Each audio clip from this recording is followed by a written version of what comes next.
reka amasoro n'ucyubahiro cyane no kwihangana uhaguruka usahuriza umuntu muri kumwe umubwire ngo na pasiteri aragusuhuje umubwire ijambo ryiza riruta iryo ngiryo kuze bati Haleluya.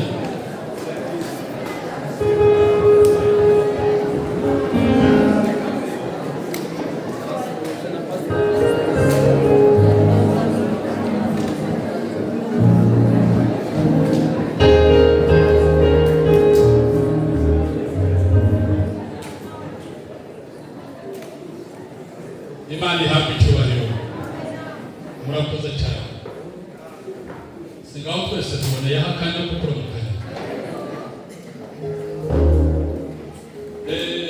muri kano kanya tutanasomeka ku Imana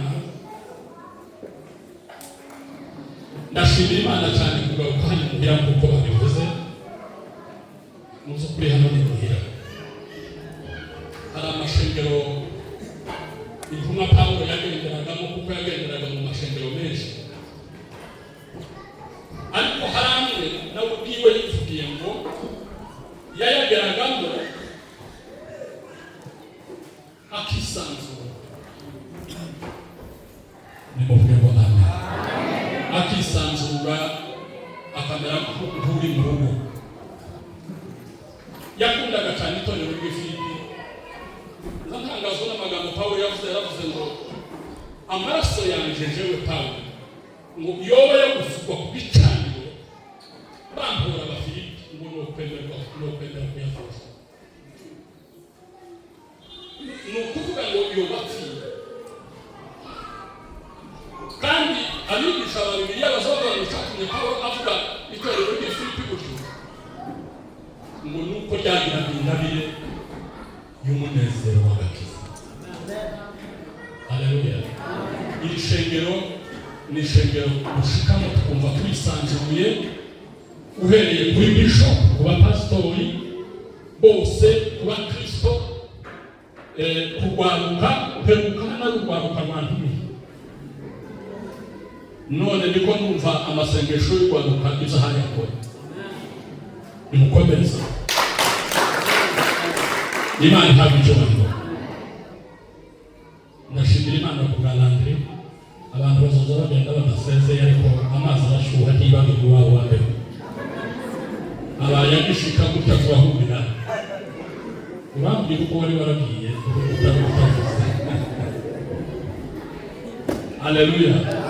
Ndashimira umuvandimwe twazanye dufashije kugera hano ndashimira Bishop na timu yose y'abapasitori badutekereje bakabona kuko umunsi wo kurangiza aya masengesho y'iminsi 21 dukwiye kubaha ndashimira Imana kuko yabinemereye kuko ku munsi wa hano umunsi uri kuwa none ntabwo nari hano narahana Imana yatemeye rero shimwe Haleluya. Ndashimira umunezero n'izishimo n'abasanganye izo n'abasiganye ahubwo n'uwo zariyongereyeho muzakomeze gutya Imana ihabicu muri kano kanya ndashaka ko twatwaye ijambo rimwe imbere yaho dusoma ijambo rimwe uhoraho aguhereza icyo waje witeze mu izina rya Yesu kandi aragikora kuko yavuze ngo aho babiri cyangwa batatu bateraniye mu isi bagahuza umutima nanje zokora izo ngibyo kubw'ayo masengesho y'iminsi 21 ni amasengesho kumwe abivuze neza pasiteri aravuze ngo mubaye musubize gusubika si uguheza mubaye musubise nienda guteranira hano ariko mubikomeze imuhira kugeza ubwo amasengesho y'ubuzima Haleluya. Kuko Daniel wasenze iminsi 21 ngo gusenga kuko kwarabaye nko guhera mbere umuntu yogira ibiruti ngahe adahema gapfa abo kurusha tugenda nuko abaganga bazavuga umuntu adahaye ahema yongera iminota ari ahagaze ni bikeya cyane ni bike gusa tubwire ngo yorenze itanu tubwire ngo yorenze iki gusenga kwanyu kumera nka kurya kuguhema kurya umuntu adahagarika guhema yahagarika akabapfuye gusenga kwanyu kumera nka kurya kuguhema gusenga ntimugukore igihe kimwe ikindi ngo mukureke oyaye kurya umuntu atareka guhema ariko mutareka gusenga ni mu rwego amen gusenga ni ubuzima bwayo kandi si yose mbese reka gusenga tugakora tugiye gusenga nta murimo wawe bizokubuza gukora nibutse Billy araye ari kwitaba Imana hari undi mugabo nawe witavye Imana mu minsi yashize witwa Yonisho ni umunyekoreya y'epfo ni umugabo w'umupantekote ufite itorero rinini ku isi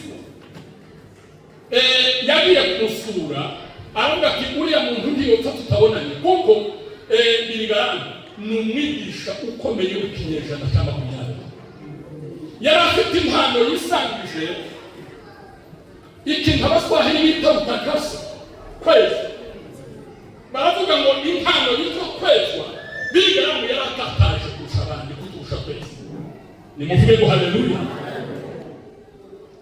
hanyuma uwo mugabo Yonisho ava iwabo asanga aho Billy aramubwira ati ndiko ndabona ko uri mu marembera ati twebwe turasigaye natwe ntituzi dusigaje ariko ndashaka ngo mbere y'aho upfa mbwira ijambo rimwe zo kubwira abandi bantu ijambo rimwe rikuri ku mutima ubona rikomeye woraga abandi bakozi b'Imana n'ishengero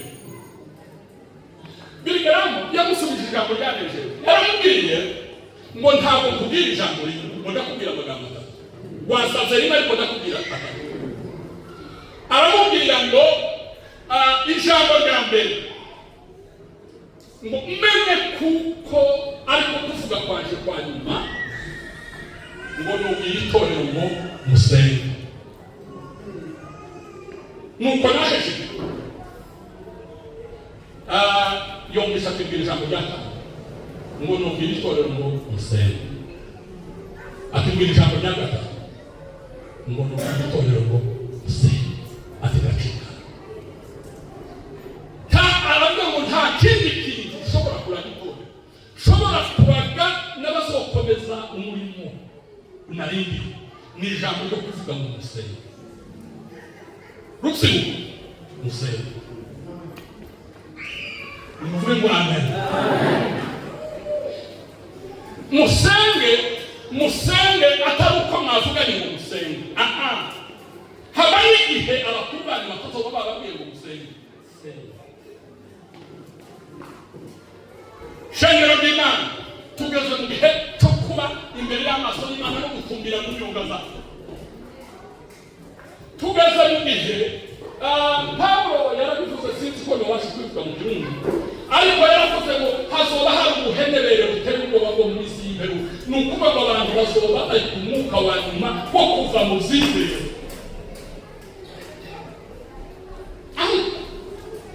hazosigara abantu bahaye basenga mwarakoze gusenga subiye kubabwira ngo bahimiriza ngo musenge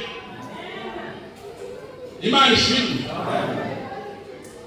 Yesu mu gashamba ka Getsemane nta kindi yabwiye abigishwa biwe yarababwiye ngo nimusenge mutagwa mu mosha abantu ndiko numva umutima ubikunze ariko umubiri wanjye tugeze mu gihe umutima abantu bari kumva umutima babikunze ariko imibiri ikananirwa tugeze mu gihe abantu bambaye ishusho yo kwera ariko bahari guhakana imbaraga zabo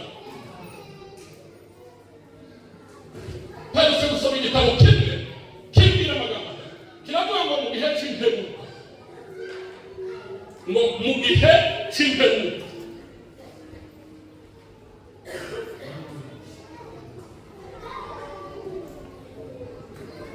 yavuze amagambo atanu yaravuga ngo kizobereka ibimenyetso by'imperuka. Nimuvuge ngo amen. Yaramubwiye ngo ngwino turangize amasengesho y'iminsi 21.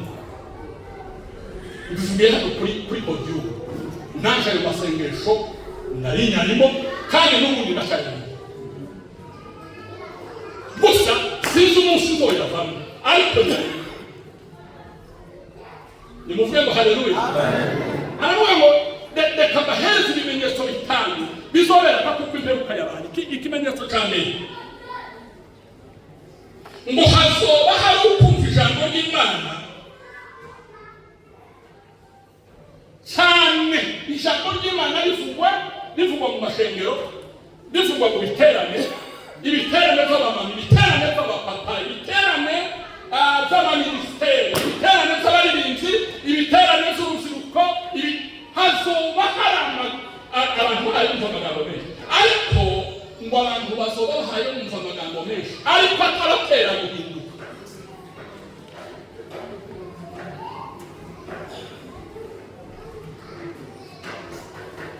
Mubwire umutwaro,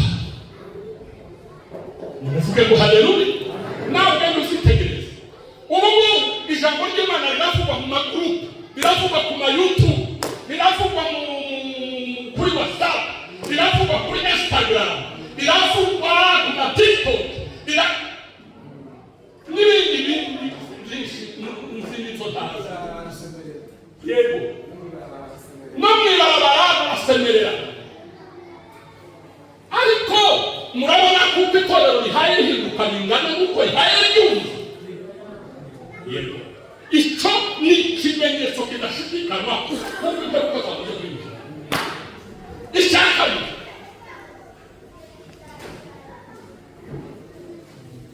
ngo hazoba hari ugusenga ariko kudatera abantu kwihana. Kandi Yohana ishakujaranziza Yesu alikuwa na ubatizo wa toba na msamaha. Yaramubwiye ngo jewe ngiye kubabatirisha umwuka wo kugira ngo mwihane kuko ubwami bwo mu ijuru buri hafi. Sifa kwa Yesu Kristo. Bavandimwe, ngiye kubabwira umuntu wuzuye umwuka wera ukwazane. Umuntu wuzuye umwuka wera ikizokumenyesha niba wuzuye bazuye. Umuntu wuzuye umwuka wera agira isuku y'umutima wiwe. Isuku y'umutima ni tiyorana n'icyaha. Muri Yohana wa mbere haravuga ngo benda ntibugakora icyaha, ngo ariko umuntu naramuka akoze icyaha. Nimuvuge ngo haleluya. Nagenda nihanira amatumiye, dufite umurengezi, dufite umucunguzi wadutunga. Ibyiza nuko tutakora icyaha, ariko kuko turasana n'isi, tukarasana n'umubiri, tukarasana na Satani, nubikora tukirarane.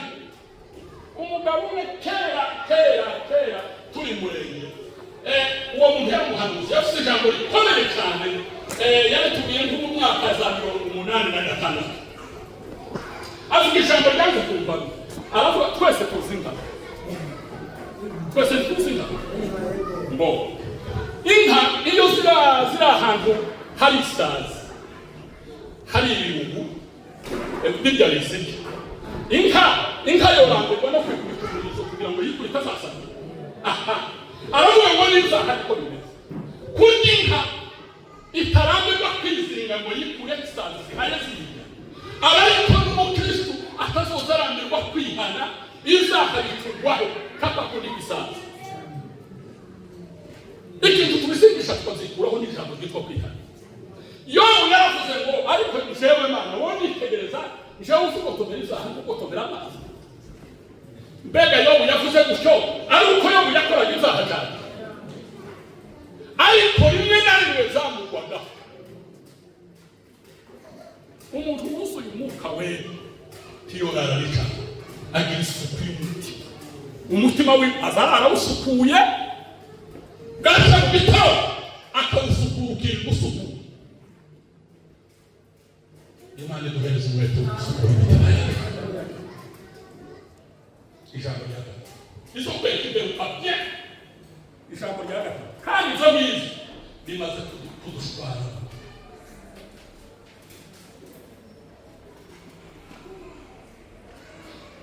Ni ijambo Pawulo yaravuze ngo bazifuza inyigisho zihuje n'irari ryabo.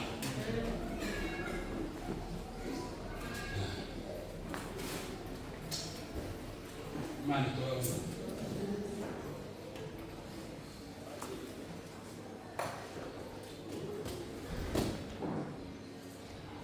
Reka bahanurire ndahugurisha ibi mbabwiye muzobibonesha amaso yawe. Igihe kiraje kandi kirasohoka. Tutangira uyu munsi kandi kigatangira ejo. Ubu hasohoka ibiterane bihamagara abigisha bahuje n'irari ryabo.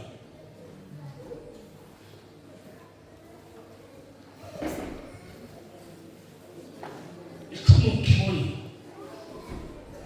uzomenye kuko ari ikimenyetso cyavuzwe kirekire.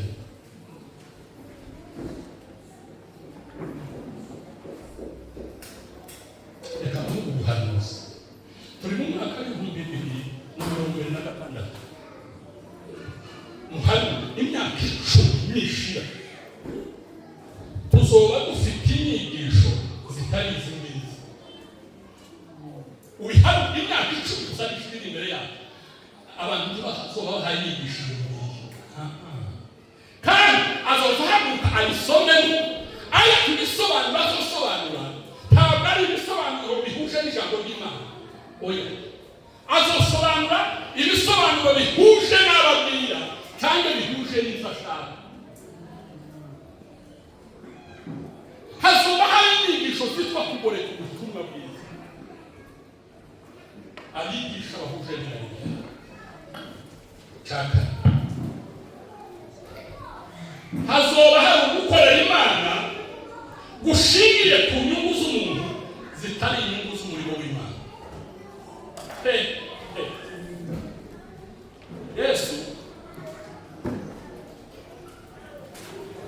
Yesu agiye kuja ku musaraba yari ku musozi Elayono.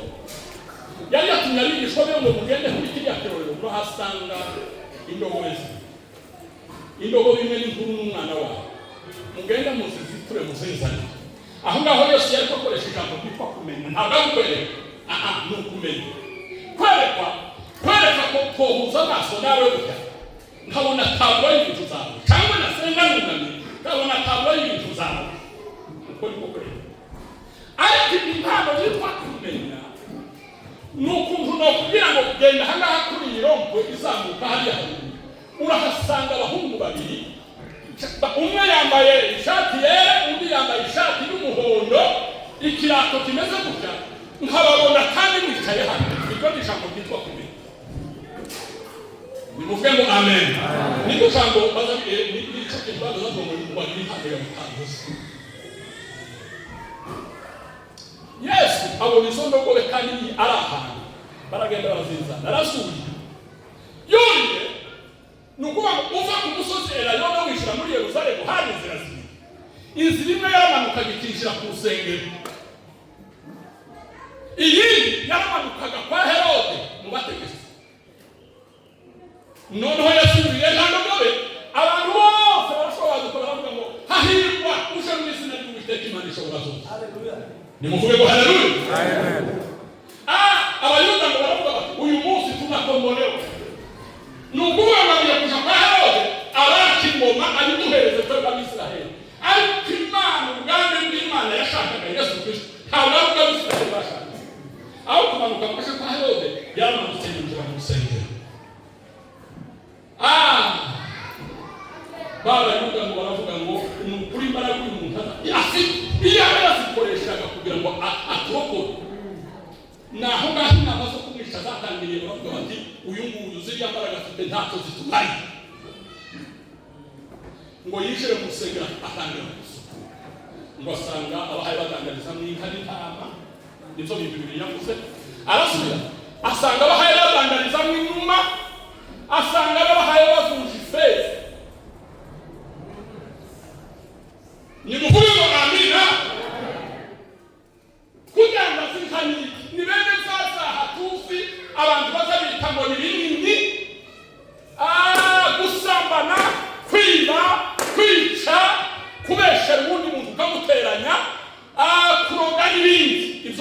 n'ibyaha bigaragara na leta yo kubona kuko wabikoze ikagufunga ikakujana mu gasho.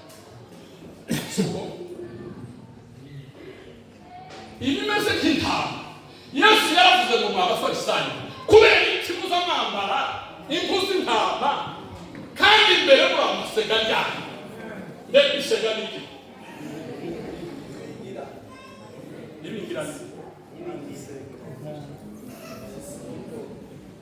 Mbo nabiba abarundi n'abana amasega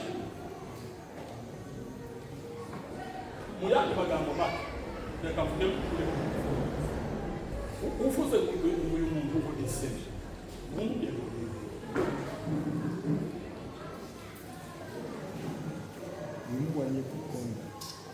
ariko Yesu ndamukunda we aravuga ariko kubera iki muri kwambara impu z'intama ariko imbere ntayibona muri amasega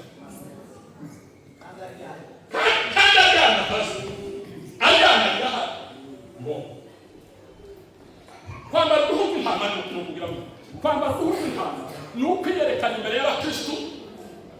Birashoboka kuko no kwambara uruhu rw'intama kubera amagambo ntayo uko mwampaye mikrofone kambara uruhu rw'intama kubera amagambo ufite kambara uruhu rw'intama kubera gufata Bibiliya gutya kambara uruhu rw'intama kubera kwiyomeka kambara uruhu rw'intama kubera kwambara umusaraba kambara uruhu rw'intama kubera izina munyita ariko mu mutima Imana ikareba.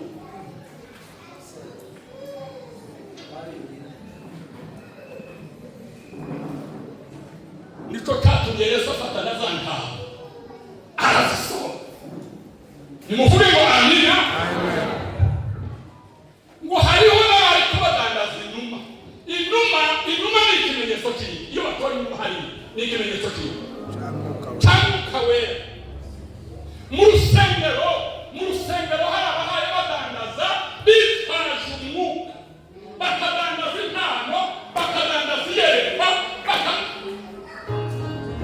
kandi abo ngabo nibo bateje confusion mu matorero, tukimenya umukozi w'Imana w'ukuri, tukimenya utari uw'ukuri.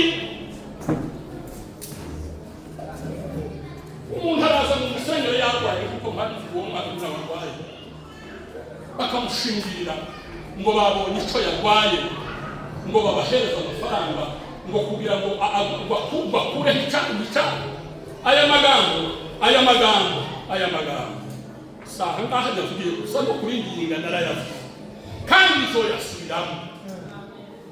Abantu bahaye badandaza impano Imana yabahereye mu buryo bw'umwuka, ukavuga ngo Imana yambwiye itakubwiye. Nimuvuge ngo Imana itobabarira. Ese ko nobeshera bishopu namaraza zo muhamagara ejo bundi kamubwira ngo mubabarirana. Ese nobeshera Imana uzihana kuri ingeye.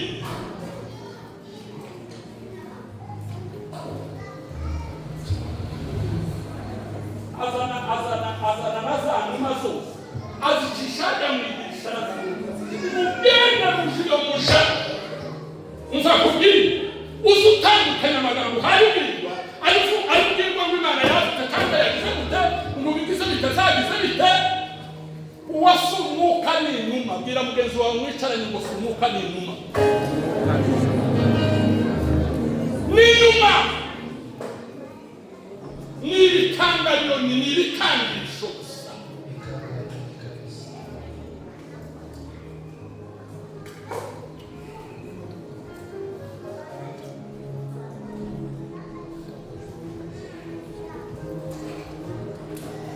Ariko chose grave n'abangaba ngo yasanze bahaye badandaza amafaranga ifeza kudandariza mu nzu y'Imana ni kuko funze zaherekeye kufunja no kuvuga ngo kufunja ifeza mu buryo bw'umwuka isobanurwa amagambo. Uyu nguyu akavuguye akamuteranya umwuka, uyu nguyu akabesha uyu nguyu akamukura mu buryo bwo kwizera. Abantu bariko barabadirisha amajambo, abantu ukica mugenzi wawe kuwamufashije Ole wako. Ayo ni amagambo y'iki n'abantu bahaye bakandariza mu rusengero rw'Imana. Yesu Kristo ahageze. Nimuvuge ngo haleluya. Haleluya.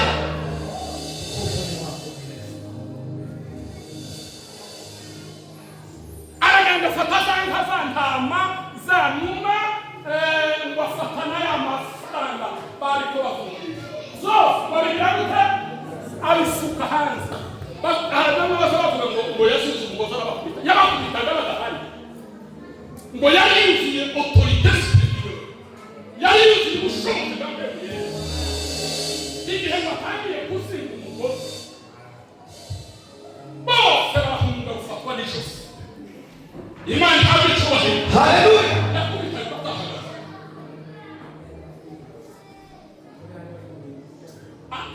Abasohorera hanze bose barababwira ngo nimuve hano, ngo iyi ni inzu ya data, ngo yibukisha Dawudi yavuze muri Zaburi bivuga ngo ishaka n'inzu ya data ni hano.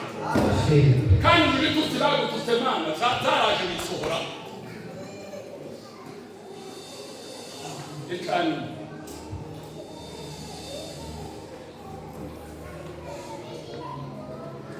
ikafite kwavuga bakaba bafite nubibona aho usengera Imana izo biteretse ibimenyetso bitandukanye. Ariko niba utarayibona genda urebe neza usenge. Ni mu rwego rw'Amen. Sinzi ko aya magambo yaje nyine ariko none sinzi. Reka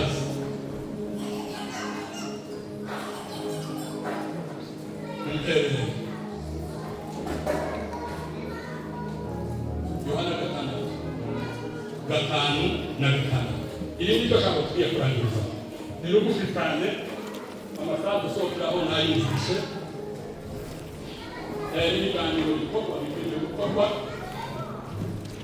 zose n'abizana. Tunasoma mu izina rya Yesu. Yego. Yohana 6:5. Yego. Navuze ngo Yesu yunamuye amaso abona ishengero ryinshi riza kuri we. Yego. Abaza Filipo ati tubwirira hehe? Abaza Filipo ati tugurira hehe imitsima ngo barye bose? Icyatumye avuga cyo kwari kumugeza kuko ubwiwe yari azi icyo agira kure. Amen. Filipo aramwishura ati imitsima n'idenari y'amajana 2 ntiyobakwira naho umuntu wese yohabwa gatoya. Urakoze cyane. Amen. Aya magambo Yesu yayavuze ni ijambo turi gusezerana mu Yesu.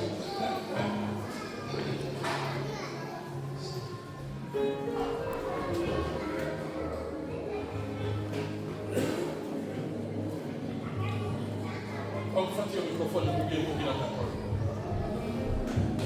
Nakumeze kala.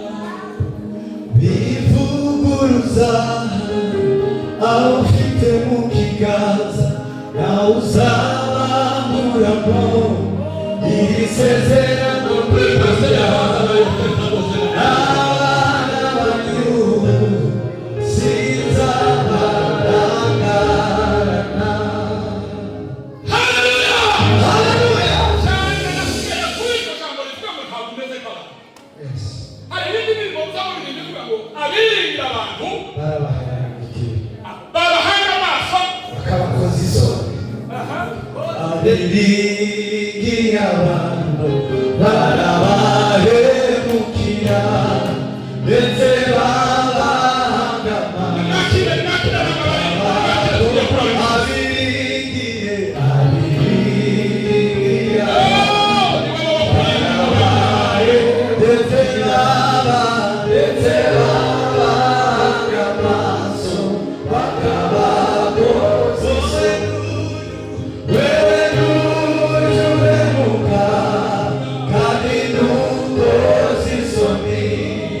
Happy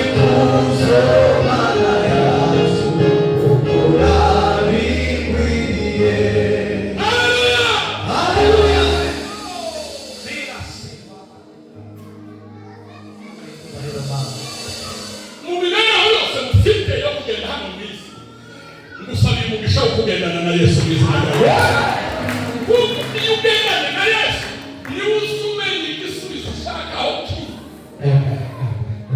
Kandi igisubizo ushaka kiri kure y'ibyo ubona, kiri kure y'ubushobozi bwawe, kiri kure y'ibyo utekereza, kiri kure y'ibitarabaye iwanyu. Haleluya! Yesu niwe uzumenya, Yesu niwe uzumenya, niwe uzi aho ukeneye kiri.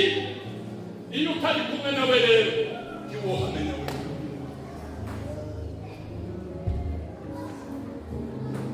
Uyu munsi Yesu yarigishije, aho yigishije ni kuri wa musozi w'imigisha bazaba bita umusozi w'imigisha.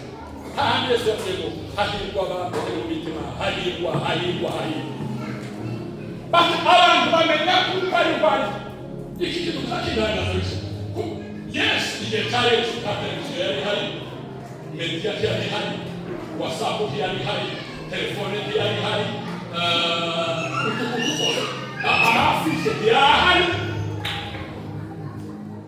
Abanafishe yalori afani yahari kuri Kristo narayibona. Ariko ni mukobere pastor kuko ari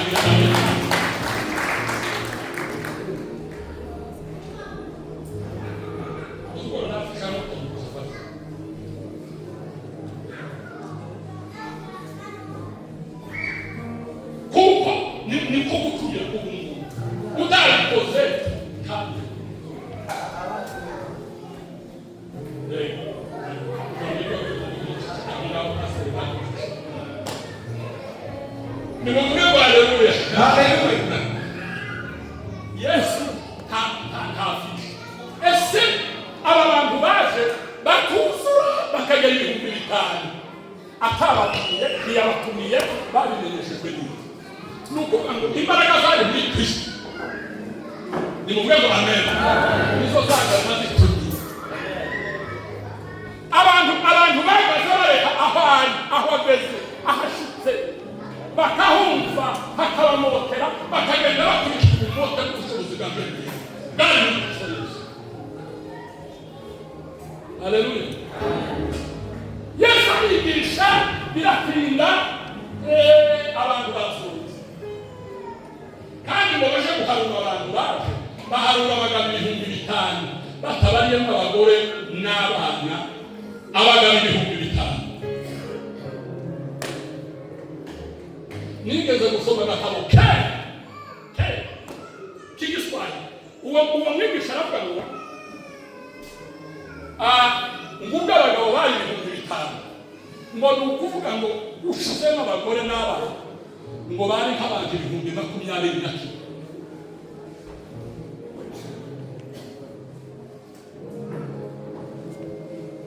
Ngiye kubabwira izo niboneye, abo bantu ntabwo nabonye, ariko batweretse aho bari bicaye. Yego turi muri voyage d'Etide, batweretse aho bari bicaye. Kuva aho Yesu yariko yigishiriza ukika ku nyanja y'i Kaperinaumu, mbene uvuga ngo ni ngaha nihe, sinomenya ibirometero biri aha ngaha nubwo ntazi. Reka kuvuga tabesha ntirika cyangwa muhuza, ariko ni hanini cyane. Kuba nari narasomye ako gatabo naravuze ko wa mugabo yaragereranyije basi. Baratubwiye ngo bari bicaye kuva ngaha ukageza aha ngaha ku nyanja y'i Kaperinaumu. Iyo ugeze kuri iyo nyanja y'i Kaperinaumu, Abisiraheli ni abantu bazi turizwe cyane. Bakoze ikintu kimeze nka gutya, bashiramo ifi 5 izo nabonyemo iruhande, bashiramo ifi 2 n'aya migati 5. Usanga yazazi ngo kugira sinamenye niba artificiel cyangwa niba ari ifi nyine, sinazikoze narazikoresheje amazi. Baratubwira bati naha ngaha bari bicarira ndahamya ngo ukuri none bari bageze 20,000. Reka musezere kubwira amakuru ya Yesu Kristo. Haleluya! Uyu Yesu twakuriki hari uzobona kukutigeze. Haleluya! Kandi wewe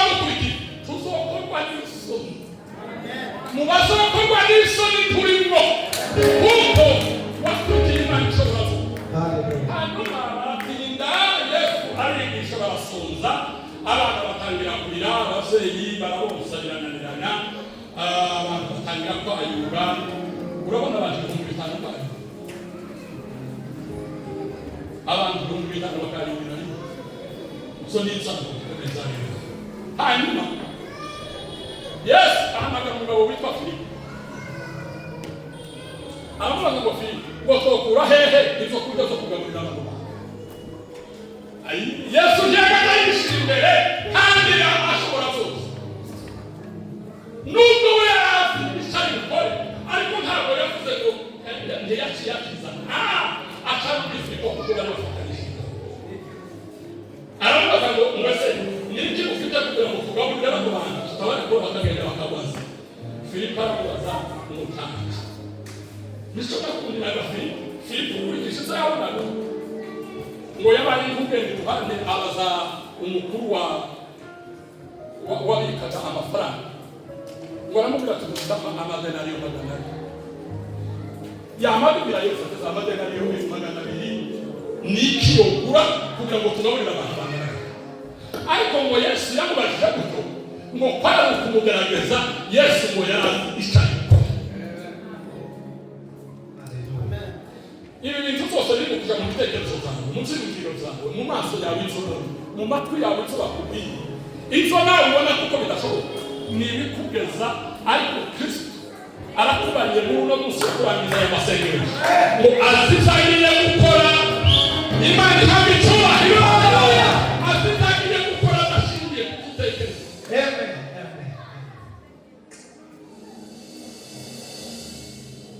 Filipo amaze kumuhakanira muri logike kabazana na papa bari hano n'abandi bana. Filipo yaravuze ukuri, yaravuze ukuri, yaravuze ati bishoboka ko nonira nami. Ariko hirya y'izo tubona Yesu Kristo abafite ibitekerezo. Aho ngaho hari umwigisha witwa Andrea Ndamuku. Ariko gusoma igitabo kimwe cyavuga ngo mwitorero hari bande. Uyu wa Andrea ntiyagazavu. Hari uwa Andrea yavuze iri jambo yavuze pastor Rukumu ni ryaka. Yari kuvuga makeya. Biso ntabwo Andrea yaravuze. Abasare Rukumu niwe bavuga. Abasare ni Pedro, Yohana, na Yakobo. Abo bari abasare by'ukuri n'isi yose. Petero yagazayisha mu gisagara kubera umwuka wera wiwe na Elokase yari afite ngo bakazana abarwayi nibura ku gicucu cya Petero ngo nikibagera aho barakira kandi bagakira. Dukomere Yesu amashyi. Haleluya.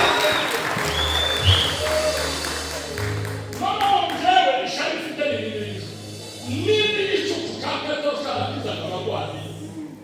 Twebwe igicucu cya Petero kibuse ubushobozi. Si Petero ni igicucu cyiwe. Iryo shari ndakugumuye gutaha. Ubwira Yesu kuva rero kumvikana. Ubwo nakumenye kandi ukabada. Ntabwo igicucu cya Petero ntabwo igicucu cy'abandi bantu bari bakwizeye. Kandi ubushobozi nanjye ubushobozi ndabukeneye. Ni mubibe ngo haleluya. Haleluya.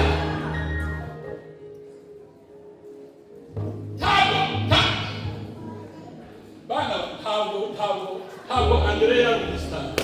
Mu basitari yarazi. Mu bageze bakugera. Bigera ngo yararirinze aravuga ngo umva icyo nifuza Mana sinshaka kumenyekana. Ariko uze nyobo ku mwami wanjye imisi yose. Aravuga ngo ni imikango mu mwami w'ishanga rinini rite ariko nimbaza y'icyaha zitufiro ku. Oya. Imana uweze gukira. Yakoreye Imana mu gihe. Ambao Andrea bashobora kuboko hejuru pastor. Kandi renda abantu bavuga amagambo makeya.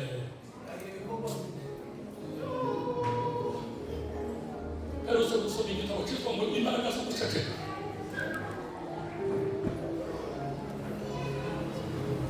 Bashobora kuboko hejuru. Muri babandi ibintu bitatu.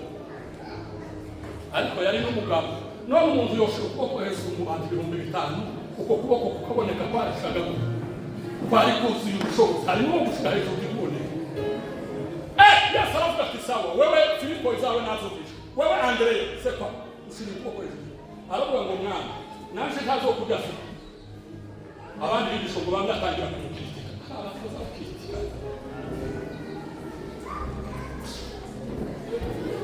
umuntu yashirije ngo hasi akana barizingazinga bakarimara akarara barangiza furaha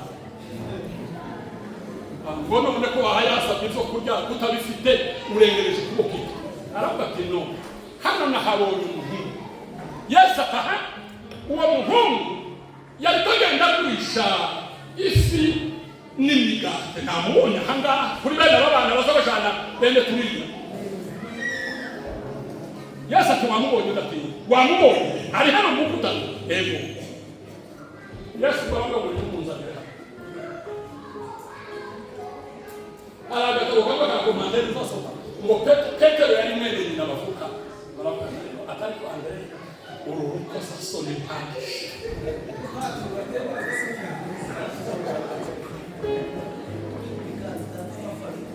niko kugatari kuvukana nabene baravuga ati sawa none uwo mwana wayo witandariza imigate nimba Andrea yari yamubonye hano uwo mwana akaba yisirira kuri hopu urabona kuko yazaga kuboneka gute Andrea ati no jewe sinavuza hano ariko kumwiza kwa namubonye rumurize le fire Yesu akeneye abantu bafu akeneye abantu bantu akeneye abantu babo Yesu Kristo yongo kenera kugira ngo akore Yesu akeneye abantu bafite amaso yo kwizera kandi Andrea ntabwo yavuze abuwo mwana ngo niyo ndiyo mikate yabona ni uwo mwana kuri gandeka kandi bazabajana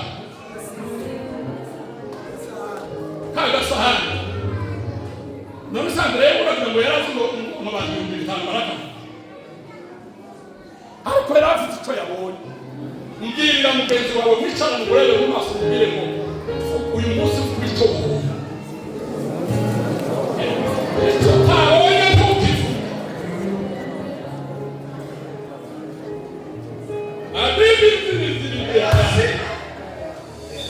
icyo wabonye abari kuvuga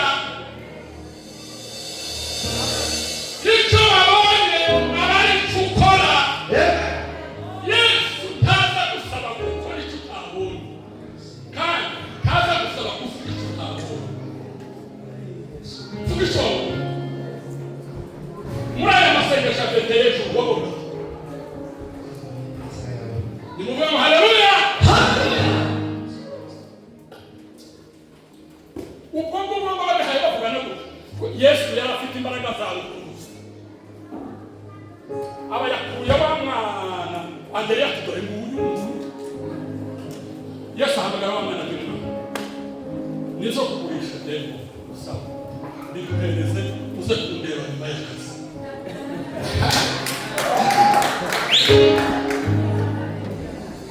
reka kubwira ikindi cyane bihereze Yesu uze kumureba nyuma y'akazi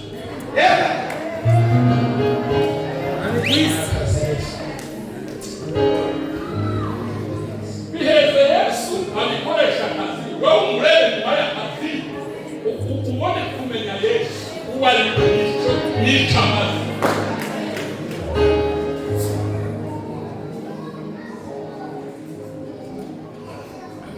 wa mwana arabitanga amare kubitanga Yesu barabishimira sifa kwa Yesu haleluya Imana iguhezagira n'ibintu ufite zose Imana iguhezagira n'umuryango wawe Imana iguhezagira mu mutima no ku mubiri Imana iguhezagira n'ishengero usengeramo Imana iguhezagira n'aho ukura abana yo muhezagira muvuge ngo amina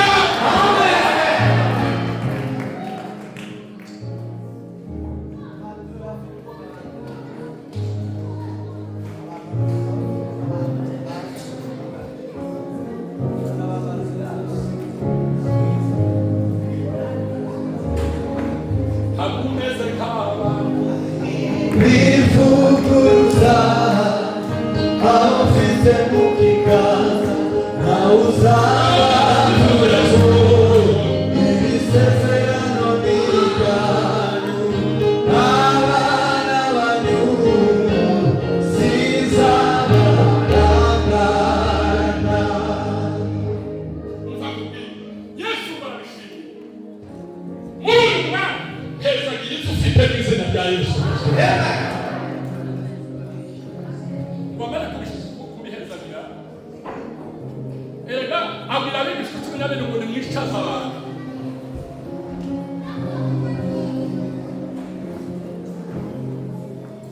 Yesu Amen. Yesu Kristo nshuti magara niwe wenyine wakuye mu mwijima ndazihamya imbabazi ze yangiriye jyewe umwana w'umuntu. Mbese ni iki natanze nacyo natowe n'urukundo rwe rwinshi. Haleluya!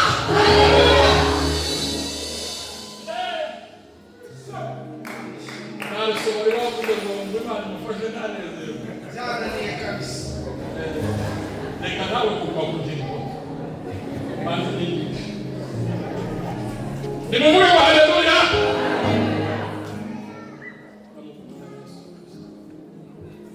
Abwira abigishwa be nta bwoba afite confidence yose nimwicaza abantu ngo kandi mubicaze intego mwari kuba yabavuze ngo bariko bicara 50 babwira wa musore kwikiriye pfa kwa komine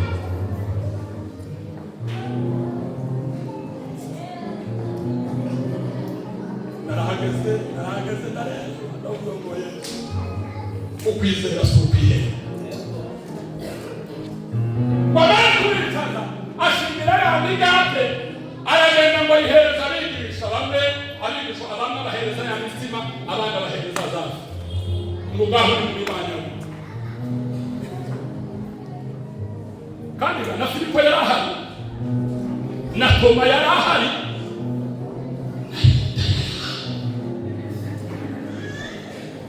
Imana izo gukorera ntizobanza ngo yirukane oya azobaha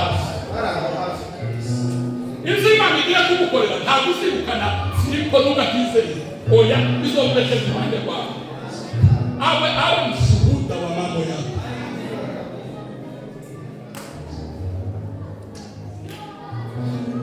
Imana ndika kukuba kubanisha hano ugesikiza uzokweza ubone gutanga ayiwe uko mwareba umudebe bigiye kurangiza taso dufite umudebe uyu ni umutima ngo bashyira intonga aho ngaho akamara umutima yamara guta hahandi ya umwanya agasanga handeze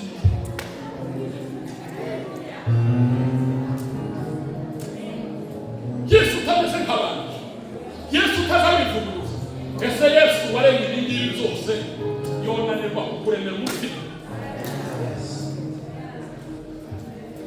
nawe ntiyakuremye se kanasa umutima wawe yomuhakanwa akakwemeza kurya yomuha umubiri akakwemeza imyambaro yo kwambara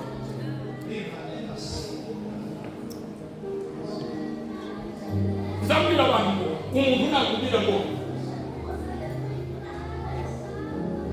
ariko uko mugiye kuvuga ko cyo dusohoka nabo umuntu nakubwira ngo ko batinze kwambara yanyaze uzomubwire ngo kazi Imana yambaye utuke ko kuyambara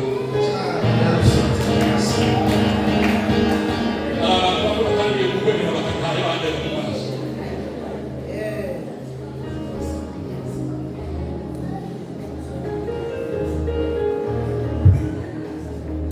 umuntu nakubwira ko kuba batinze kwambara batinze cyane kuri Maria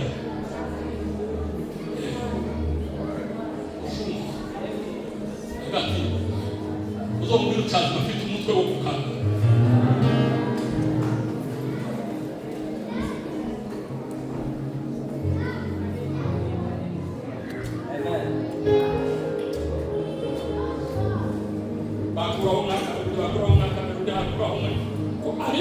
konyine ako gatabo kagomba kuza mu babera reka bakavuga ati ibi bihaye bibaho ko byaba no kuri Yohana ngo mukitije tugateze zo hari gura kuri abo ibizuru y'ubasi tuzobina nuko kurikira gusa nukurebesha amaso akantu kaza kareka ngo bara Yesu ati bona pe abantu ibihumbi makumyabiri na kimwe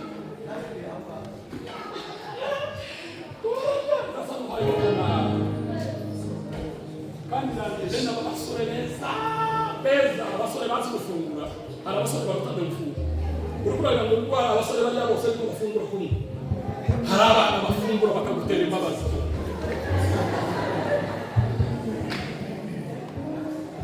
apana bende babiki igihe cyosanga ukabona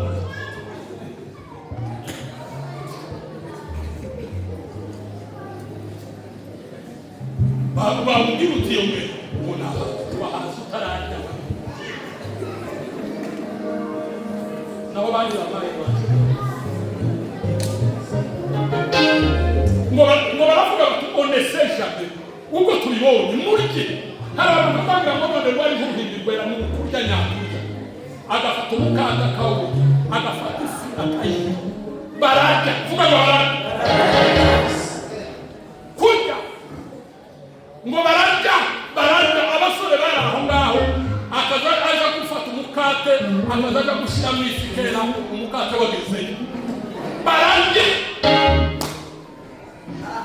aho Yesu ari kuvuga barajya aho Yesu ari bagira gute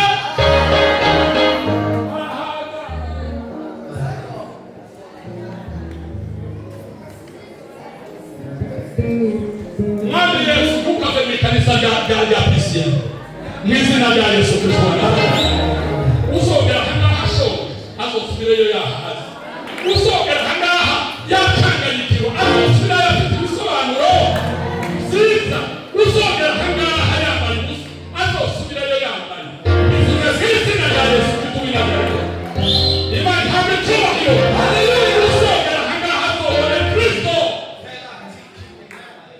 muri iki kibanza abantu bazohakuriye leta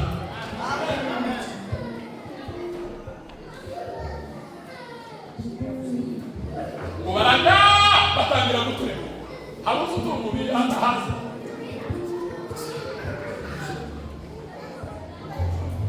bakabaza kumva wahaza bati ndamukurusha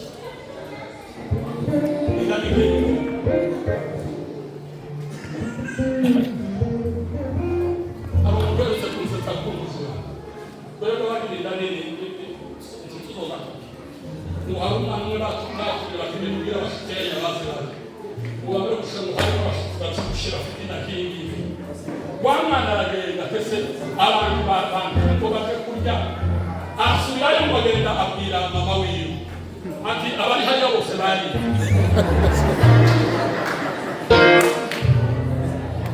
ati bose bari kabisa indambonye bikoreye sukuwa ngo none zo bazikeneye kuri yo bizinda zo kukomereza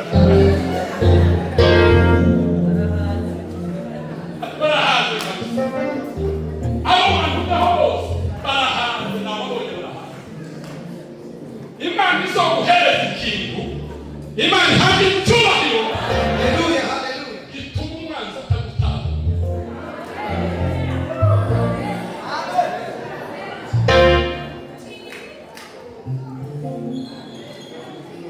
izoguhetaye yakugana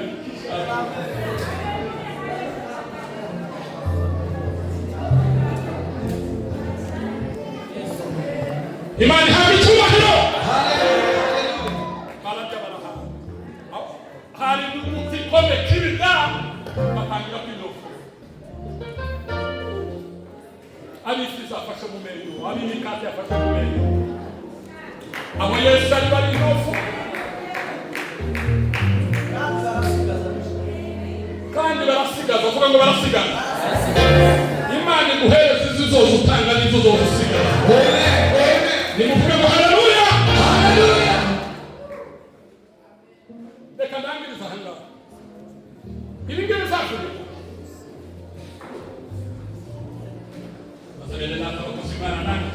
ibindi byabo cyane aha hari Yesu hari abigishwa hari umwana wari ufite iminate ariko kugira ngo bishoboke ni ibyo bafite bishoboka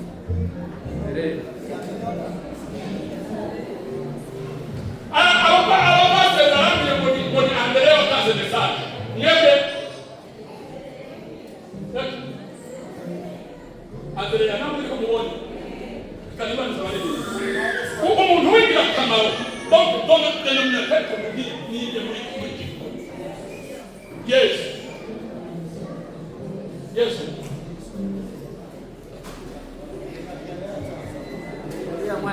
Andrea wataze uriya mwana watanze yambira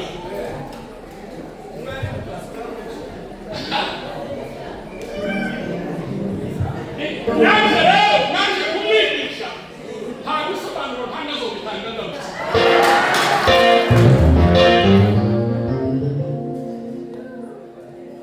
ariko reka ntekereza akantu gato hari umuntu utazuvugwa nimuvuge ngo haleluya haleluya nuwemeye gutanga izo yari afite ukumbuzi we birashoboka ko Andrea yatangaga message uyu mwana akanga kuko yari yaje kwitangariza ntiyari yitaye kuri Yesu n'umukutano kandi kama yari yabo rimwe nakoze seminari y'abasore kuvuga abasore Imana yawe ngo nangize barambaza ngo se bati uyu mwana pasi basi nikata yiwe n'ivisi ko bibiri itavuga kuko bamushubije uyu mwana ntiyagendeye ndamubwira ngo se yogenderamo gute izasigaye ari intongo 12 barasubira barambaza ngo Yesu zangombe zibiri yazanye ko bazavuga ko yazijanye kandi zari z'abandi ntibavuge ko yazisubije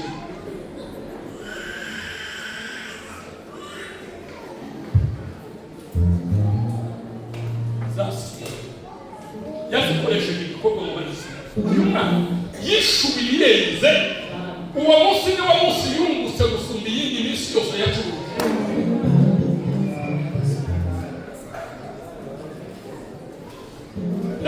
mu murimo wa data tugatinye kuvuga icyo ufite umwanya muhaye mu kibanza nimuvuge ngo haleluya haleluya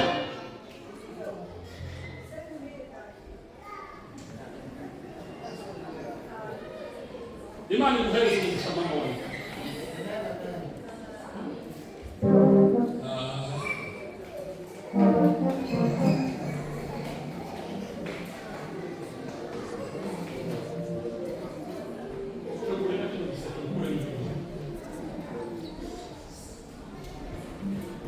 tugiye gukoresha gusa acte prophétique niba ntacyo wazanye izo bari bazanye wazita vuga ngo amen amen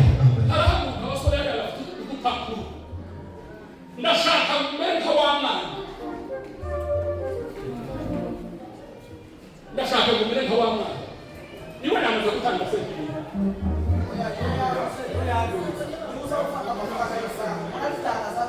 yego aha tumuhaye ubona ubuye n'uwo ubundi tubura gutanga niba twamba guhereza kino kigo neza kugashaka ko shaje kumwe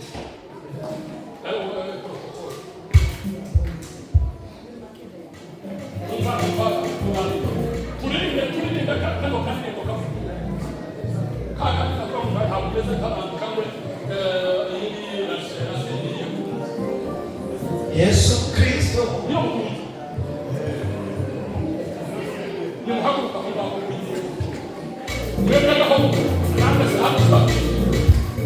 Yesu Kristo